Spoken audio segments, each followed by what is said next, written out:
Kapuso, may bagong low-pressure area na nabuo sa loob ng Philippine Area of Responsibility. Huli itong namataan sa layong 310 kilometers silangan ng Borongan, Eastern Samar. Ayon sa Pag-asa, mababa naman ang tsansa nitong maging bagyo at posible ring mag-dissipate o malusaw sa mga susunod na araw. Tuluyan na ring humina ang epekto ng habagat. Gayunman, magpapaulan sa ilang bahagi ng bansa ang minomonitor na LPA.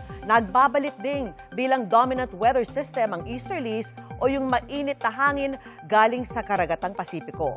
Posible ring magpaulan ng localized thunderstorms. Base sa datos ng Metro Weather, umaga bukas may mga pag-ulan sa Isabela, Aurora, Bicol Region at Calabarzon. May malalakas agad na buhos. Pagsapit naman ng hapon at gabi, mas malawakan na ang ulan at halos buong Luzon na ang apektado. May heavy to intense na maaring halos tuloy-tuloy na pag-ulan, lalo na po sa Central Luzon, Calabarzon at Mindoro provinces. Maging alerto dahil mataas ang banta ng baha o landslide. Sa Metro Manila, umaga pa lang may tsansa na ng ulan sa ilang lungsod. Maging handa po dahil posibleng mas dumami na ang lugar na uulanin sa hapon at gabi.